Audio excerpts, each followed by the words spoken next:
I want you to think about witnessing something unexplainable. Something that happened on an early morning in September in New York. I want you to imagine a grown man peeing himself on a busy train. Kind of sexy, right? Now I want you to imagine that you're on the train. You hear the trickle of the warm liquid hitting the muddy floor, and you smell that salty musk filling the cabin. You look over and you see the man crying softly into his sleeve, screaming, "Elizabeth, why did you leave?" or some shit. I'm Emilio Cariotti, and on September 10th, 2001, I was that man. Maybe it's just because I had too much to drink the night before, or maybe it's because I just got into an argument with my fiancée Elizabeth before she left for her job at the World Trade Center. Or maybe it's just because I'd never been so turned on in public before, but I think you'd have to ask yourself, if you were there, in my shoes, in my trench coat, with nothing underneath but underwear, what would you do?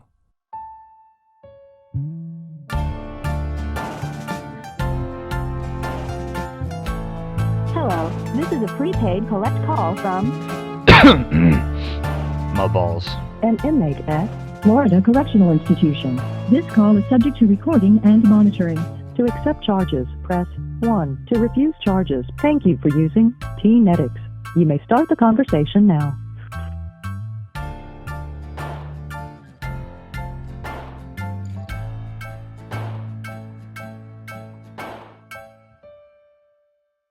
Hello and welcome to another episode of TouchStones from Dude Is This Thing On. I'm Tyler Daswick, and joining me, as always, my co-host and our producer, Emilio Cariotti. How's it going, everybody? Emilio, this episode is about Serial, the podcast, and are we here because of Serial? Is that a little too direct of a line to draw? I feel like that's a little too. At least for me, that might be. Fuck that shit. I mean, okay, I'm not here because of Serial, but Serial it was like one of my first introductions into podcasts, so I will say, in a way, a roundabout way, maybe I'm here because of Serial, sure, but it's not like I listened to Serial when I got a microphone and I'm like, hey, Tyler, let's start a podcast. Yeah, okay, no, I agree. I think... Gonna retract that statement. Yeah, no, that was stupid. That actually raises a question. How did you hear about Serial? Did someone tell you about it, or were you just like looking into podcasts and it kind of emerged? Oh, this is the most popular one. I'll just try it. Okay, I actually can't remember. So Serial was not the first podcast I listened to. I was actually a really big fan of the Rooster Teeth podcast, like back in the day. Yeah, that's like a gaming pop culture, just people who run this company called Rooster Teeth. Once a week they'd sit down and shoot the shit over some beers. That was pretty much it. But other than that, I didn't really listen to any podcast. I don't like necessarily listening to things like while I'm working, usually, because I mean, if I'm writing something or I'm like writing jokes or something like that, I'm pretty sure I have ADHD, but I just need like complete and fucking total silence, or else my brain will just like branch off and do certain things. But I used to work for American Express, and if this gets too weird, I'll just like cut this part. But I used to work for American Express as an investigator into like crime, white collar crime and shit like that. And it is the most monotonous fucking job you could possibly have in your entire life. You do the same. You press the same goddamn button. It's a real shame, because when you say I worked in white collar crime, you're like, oh? Yeah, no, it's not. Don't get me wrong. It sounds very interesting to somebody who doesn't actually have to go through the motions of investigating someone's life, because 99.99% of you motherfuckers are totally goddamn boring. But essentially, I would just do like mindless work that I could just do on autopilot. And after about 3 or 4 months of working there, I got so goddamn bored that I'm like, all right, I need to fucking listen to something, and I don't want to listen to any more goddamn music. Like, I just burned through like tens of thousands of songs on my Spotify like playlists and stuff like that. I was done. Sure. So I burned through literally all like 400 episodes of the Rooster Teeth podcast before I was like, fuck this.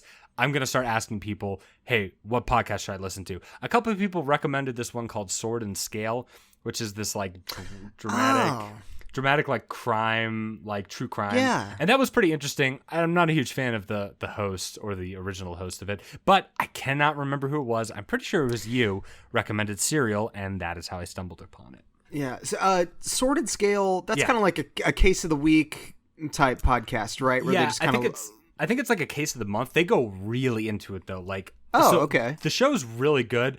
The narrator is like the most dramatic fucking person I think I've ever listened to. He's really dramatic. But some of the cases are like gut wrenching. Like there's this one, I love how we're going Sword and Scale. It's a completely different podcast than Serial, but there's this one that still haunts me. I still remember it vividly hearing it. It's about, I cannot remember the name of the guy, but he was this, homosexual porn star, prostitute, something who lived in Toronto. And this guy was just got a bad case of psychosis.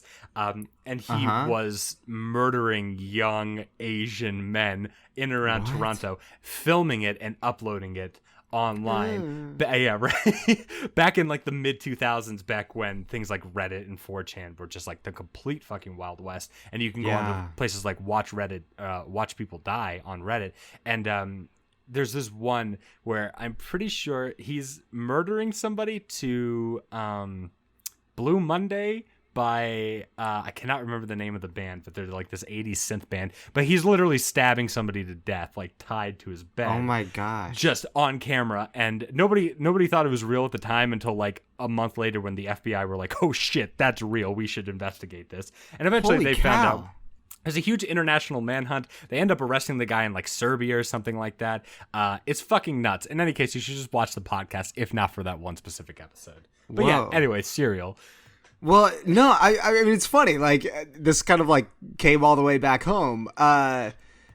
Isn't that kind of part of the appeal of Serial? It's sort of just like the thrill of the true crime, following the case. The thrill of the chase, and that's what makes Serial such a good show. So if you don't know what Serial is, I don't know if it came out like weekly, because I only ever heard Serial like years after it came out, all in one like it did originally release weekly. Yeah. So you can go into more detail because you probably studied like who the person is who put it together and everything, but it was something in conjunction with like NPR, where somebody was investigating a crime that had been committed in the early 2000s, this bizarre death of this teenage girl at possibly the hands of her like ex-boyfriend in high school.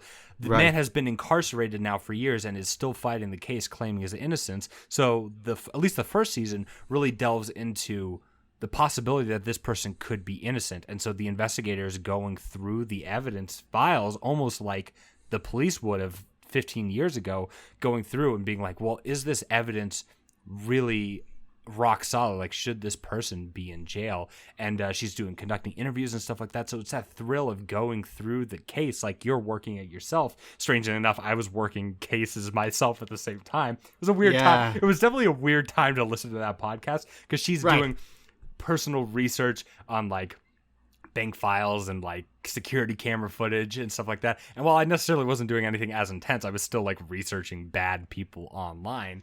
And so it was a weird time to really sit down and listen to it while she's investigating somebody, I'm investigating somebody. But the whole thing is just like this thrilling event that just engrosses you completely. Not just the soothing voice of like the narrator, but just the way she presents evidence, the way that the interviews are conducted, and the way she really makes you question the justice system here in the United States. It speaks on so many levels. Yeah. So okay, that's a good summary. It's a real-time cold case investigation. Really? Yeah. Honestly. Yeah. So two like things to catch everyone up on that are kind of like why Serial is significant. First in terms of form, and then the second in terms of content. So form, Serial is birthed out of This American Life, tentpole radio show from Ira Glass, offshoot of NPR, all these things. So Serial comes out of This American Life, which traditionally presents on radio and was a podcast. But Sarah Koenig, host of Serial, is working with Ira Glass and the producer, Julie Snyder, and they're all talking about, okay, like we think we want to do some sort of kind of like extended story on the radio, but how do we do that? We can't really ask people to tune in at the same time every day. Commutes are erratic. Times tuning into radio is erratic. Right. So, what if we made this a podcast? Then it's on demand. People can listen whenever they want. They can download whenever they want. We can tell an ongoing episodic story through podcast that we can't on the radio. And so I didn't know this until I felt kind of stupid, but I didn't know that the name Serial came from that structure. It's a serialized radio story. Oh. Did you think it was like about serial killers or something? Yeah, no, that was the connection I made. I was like, that's serial weird. Killer, maybe? But it's not about a serial killer, though. He only killed one person. I know. That's why I never quite understood it. Okay. No, yeah. I mean, that was how I understood it. Was like, yeah, it's going to be almost like a real life, yeah, like you said, a real life true crime followed weekly. It's almost like on-demand television before on-demand television was really big. It followed that same sort of structure as like radio, where it's like, we're going to have radio operas. And then when the TV came out, they're like, oh, we'll just fucking move this over to actual television. It was that sort of thing. And podcasts were always like this, because even the earliest iPhones had like the podcast button. And early podcasts before Serial, which really like normalized it for most Americans, most people, was if you liked somebody, like a personality, you would see if they had like a podcast. Like if you liked Mark Marin, you were a fan of his stuff, and then you'd be like, oh, well, he also has a podcast. I'll listen to his podcast. Like for me, I liked Rooster Teeth and the content they created, so I listened to their podcast. It wasn't. It never really was the other way around, where you stumbled across Mark Marin's podcast and you're like, oh, what's this guy all about? Yeah, it was like weirdly brand affiliated. Yeah, if you were a big NPR person, you tuned into Wait, Don't Tell Me, and This American Life, and all that stuff. If you were a Mark Maron guy, you were like, all right, yeah, WTF. If you were an ESPN, you listened to Bill Simmons, right? Like, there were like the early kind of pillars of podcasting were affiliated with like brands like Rooster Teeth. Yeah, exactly. You liked the guy first, and then you were like, oh, cool, he's got a podcast, and then you just went to listen there. But you didn't ever branch out. Like, I liked Rooster Teeth, but I didn't ever listen to Mark Marin's podcast because, okay, cool, he's got a fucking podcast, but I don't really like Mark Marin, so it doesn't really matter, you know? There was no weaving of all of these ideas being like together, all of these different shows, you know? Yeah, you're exactly right. And then Serial kind of reverses that, right? Exactly. It's something that kind of brings those threads together. Yeah, the way into Serial is not, oh, I like Sarah Koenig, or, oh, I like the things This American Life does. It's, oh, shit, they're following a cold case in real time? I gotta listen to this. Yeah. And you tune in, and there are a lot of things that kind of come with that. It's a very cool thing that, again, like, it could only be a podcast. You know, these other podcasts, Mark Maron, Rooster Teeth, Bill Simmons, whatever, they could be radio shows. Right. They could happen at any time, and it would be like a Howard Stern show if you caught it on your morning commute. Great. But Serial, as we said, like, could not have existed that way, so it had to be a podcast, and it landed on this great story that really kind of capitalized on that week to week feeling of forward momentum. What's going to happen next? And I mean, in the case too, I still can't really tell if they could tell it was going to be this rich or if they got lucky, but the case is just like, it's just meaty, you know, like, I know that kind of sounds like derogatory, but it's just gripping and fascinating. That's an interesting way of thinking about it, because if you listen to the first few episodes, it's very, I've listened to the first season twice, actually, because upon the completion of the first season, I was so enthralled with just like podcasts and how they had really made it work for this case that I was like, I got to go back and just kind of like look at it. It's like a movie that you're kind of looking at to look for camera angles and how the director probably like worked scenes and stuff like that, right? Like I went back and listened to this podcast the same way. The first like 3 episodes, it feels like kind of shaky in a way. It doesn't really catch until like the 4th episode, and then it's like, I remember hearing, who's the announcer again? I forget the narrator. Sarah Koenig. Sarah Koenig. I remember her getting a piece of evidence and literally being like, whoa, back that up.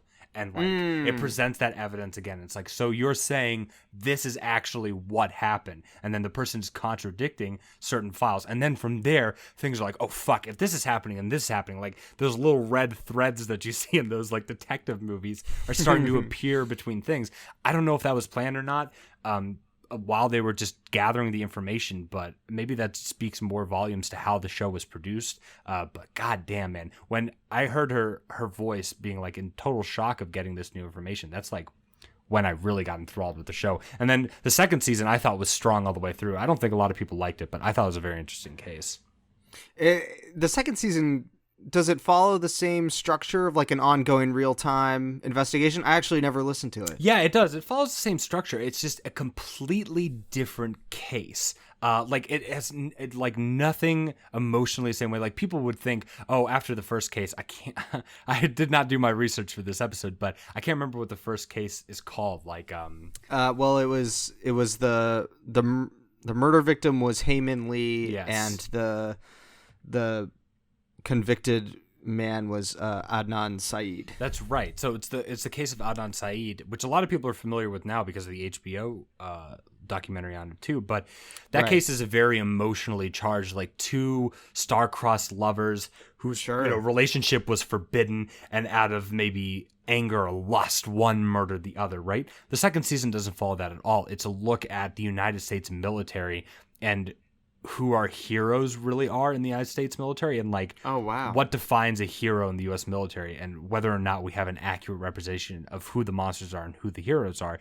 follows the case of Private Bo Bergdahl, if I remember correctly, who in the mid 2000s walked off a U.S. Army base in the middle of Afghanistan and became one of the only prisoners of war in a 15, almost 17-year war on terror in the Middle East, and was at the mercy of the Taliban for 4 years, escaped multiple times, and was vilified, was not treated as a hero when he was finally released because of the decisions that he made that led him to get captured, and the downfall, the fallout of having an American captured, used as like a propaganda tool. And the argument was, well, is this guy a hero or is this guy like an asshole who got a bunch of fucking people killed for his own glory? So it's presented in the same way, but it is a completely different emotional roller coaster second season. Wow.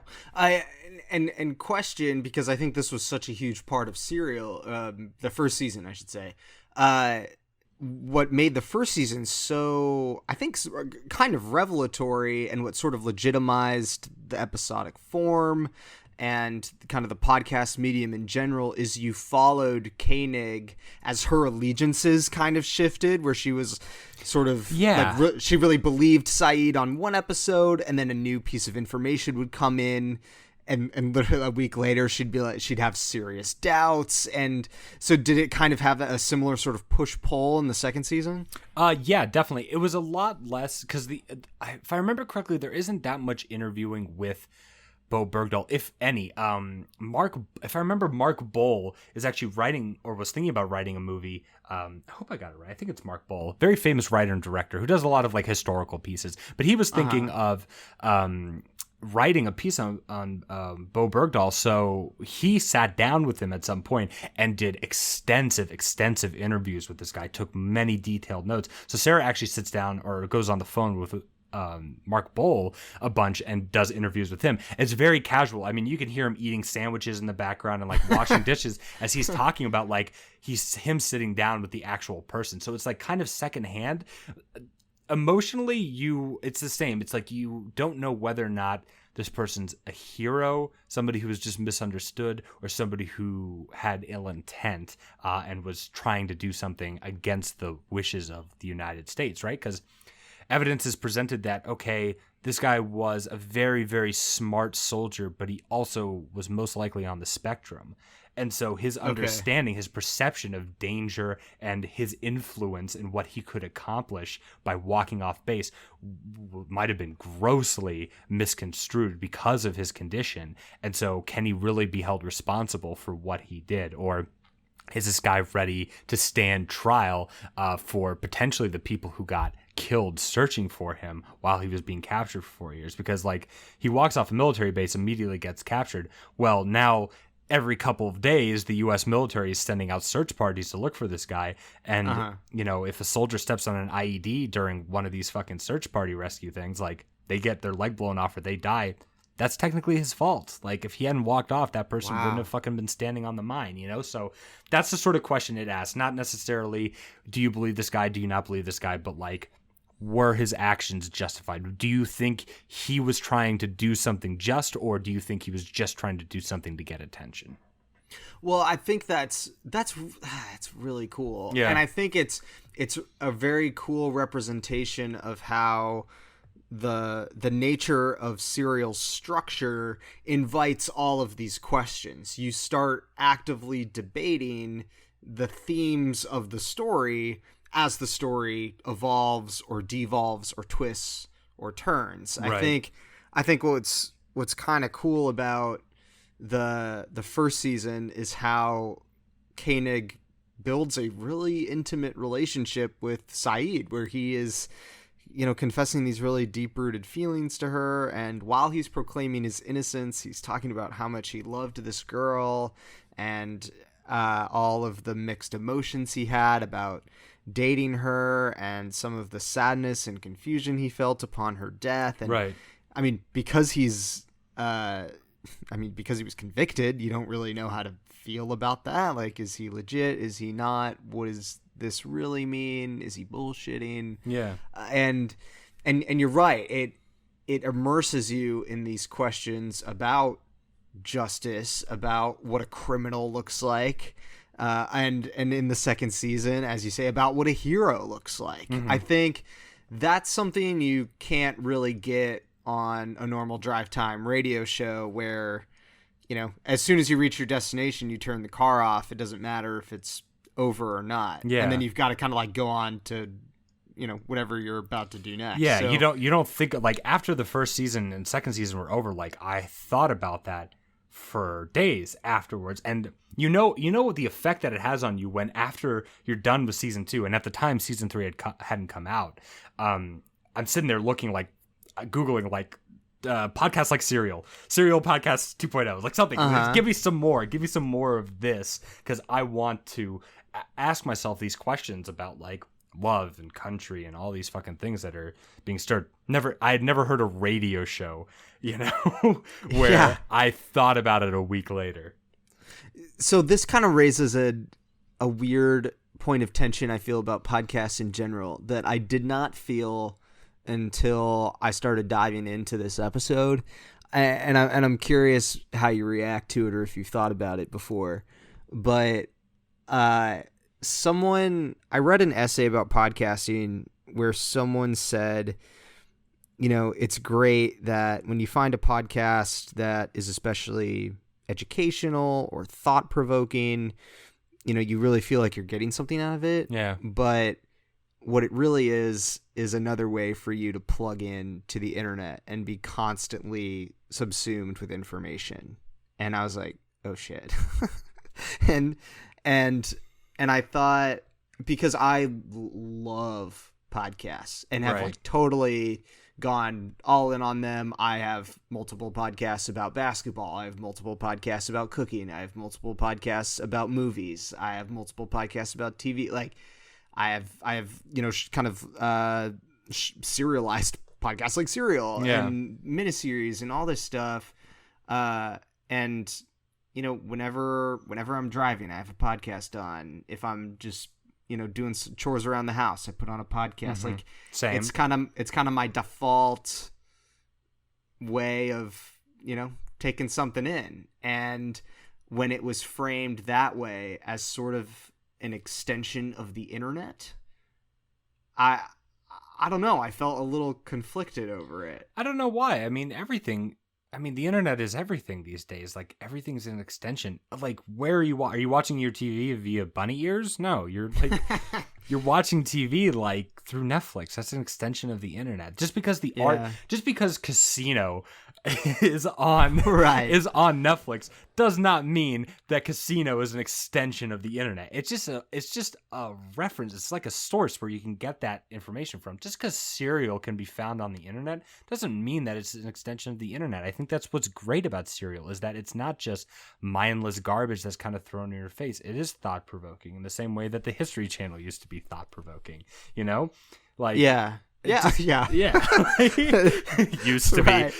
be. Like, that doesn't mean that, like, it was just an extension of TV. Like, that history had happened. Somebody recorded it. Somebody made the documentary. It's just presented to you through a channel, and that's fine. You know, it's just a medium. Sure. The internet is a medium. What we pull from it is what sort of defines us, not what defines the internet, I guess you could say, you know?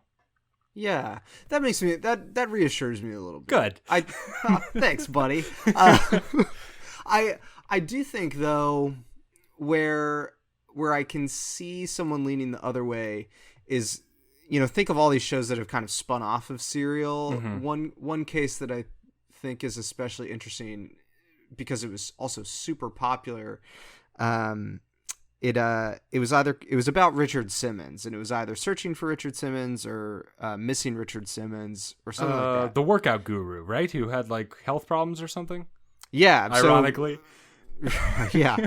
So of course, like, that guy kind of takes a step back from the public eye, and this podcast host basically just like gets it in his head that he's going to figure out what happened to him.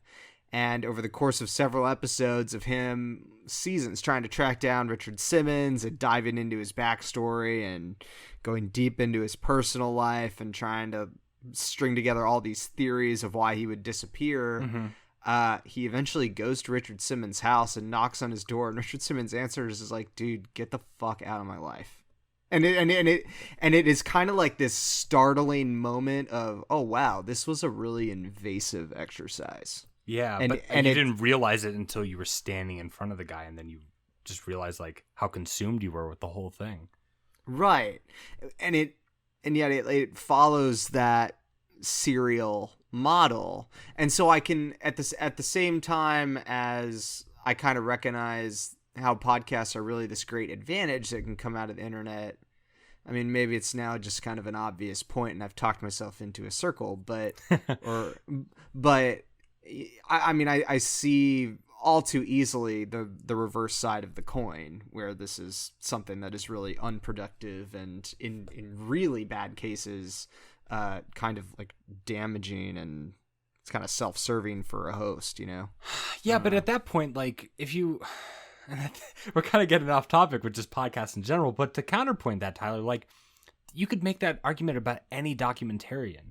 Like, anyone who takes it upon themselves to make a documentary about Michael Jackson, like, how invasive is it to be like, all right, describe in detail how Michael Jackson looked at your butthole? And this is the second time in a second show in a row I think I've mentioned it. Yeah. But like, how invasive is that? But like, it's not self-serving. Like, a story was told that changed the way that we looked at the king of pop and really made us question, like, can we separate art from the artist? And apparently people totally can, because I hear Billie Jean all the fucking time on the radio after that documentary came out. In certain circumstances, like, that's important in itself. And that Searching for Richard Simmons or whatever it's called, like, okay, maybe the show itself wasn't a good idea, but you could take a look back at the entire series itself and be like, the point of that show is really, is it worth it? You know, is it worth like investigating to the point of like a betrayal in a sort of way? And like, the show itself became something to analyze under a microscope, maybe not episode by episode, but if you take in the entire investigation in itself, the moral of the story is maybe it's sometimes good to leave well enough alone. So that's important in itself. I wouldn't fret about it too much, honestly. This has become a delightful reversal of our usual positions. This is like a therapist chair. Like, I feel like I'm walking you through some stuff, you know? Yeah, I don't know. I think really, to let people behind the curtain, we are almost done recording this whole series. Yeah. And I just think the more I get into all of these topics and subjects, you see how the internet has kind of pervaded everything. And podcasts are really, like, we chose this episode, because, you know, we both really loved Serial, and it has had a lot of critical acclaim this decade, but podcasts as a medium are really like the prominent and preeminent new medium of popular culture in this decade. And Serial is the best example of that. And so I think that, you know, having come through all the conversations about Instagram and Game of Thrones and Grand Theft Auto 5s and My Beautiful Dark Twisted Fantasies and all the other things that we've recorded already. I don't know. Maybe I'm just starting to get a little bit. Maybe the cynicism is starting to get to me. I don't know. I know. I mean, it's when you really look at these things under a microscope and they don't exist in a vacuum and you see the way that all the strings are really connected. It sort of polishes, it sort of like, loses its luster in a way. Like you kind of look at the grand, it's like that Richard Simmons like documentary, like episode by episode. I bet you were super into it until you get to the end and Richard Simmons is like, get the fuck off my lawn. Like, yeah. And then you look back and you look at these 7 episodes clumped together and you see the all interconnected. And from the beginning to get the fuck off my lawn, you see the string that led to that. And you're like, oh shit, this is a thread we never should have pulled. And I think, I don't know. I mean, it's weird because this is a podcast episode about a podcast. Right. Like, do you, at the end of this, are we going to feel the same way? Not to be like self-aggrandizing or anything. Not that we're that important at all. Neither is the show. But at the end, do you think we'll look back and just be like, well, that was a waste of fucking time? No, I mean, no, because we're best friends from high school, and this was just fun for us to do anyway. Yeah. But I guess that's true. I think so, like the Richard Simmons podcast embodying the worst case scenario is, in a weird way, a testament to Serial's success, as they start this investigation and start the podcast and they don't know how the investigation is going to end. Yeah. But they either, because of the way they were lucky in how the story played out, or how sensitive and thoughtful they were about framing the story and following the story and reporting it, investigating it, whatever, the conclusion that they ultimately came to did feel like something really productive, and it did position podcasts as this really valuable thing, and this thing that could contribute to your cultural worldview and be something really additive to a media diet in addition to a TV show. And I think it's a major part where I can listen to a podcast during a workout or on my commute and kind of not feel bad about it and be like, oh yeah, this was instructive and positive and I learned something and, felt a connection with a host and kind of joined a community for a little while. And I think it was really important that Serial sort of touch down in the area that it did and be something really successful and not have an ending where we're like, oh, was it worth it? I mean, everyone looks at Serial and like, oh no, that investigation definitely was worth it. Yeah, exactly. You just have to kind of look at it like piece by piece. Some documentaries aren't worth the effort, and some of them will completely change the way that we look at the world or society. And because Serial just spawned a million other podcasts that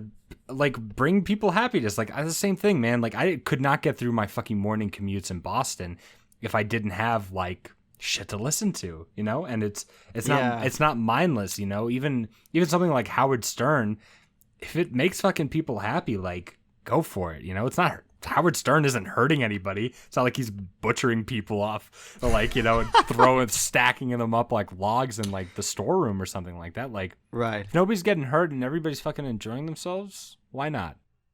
Yeah. And I think that is one of the coolest parts of podcasts is it gives you this sense of intimacy with a host and a production crew and a show where you really do feel somebody's talking directly into your ear.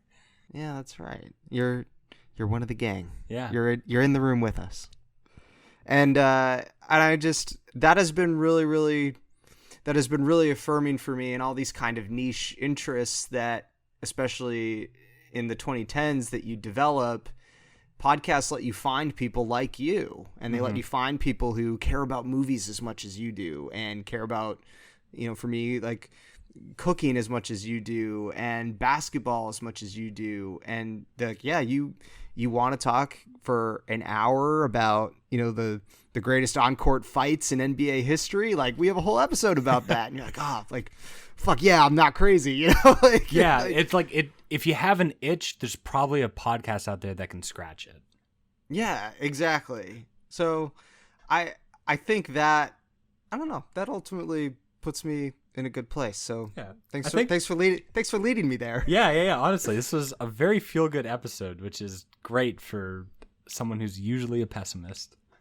Yeah. Well, thanks, buddy. Sure thing.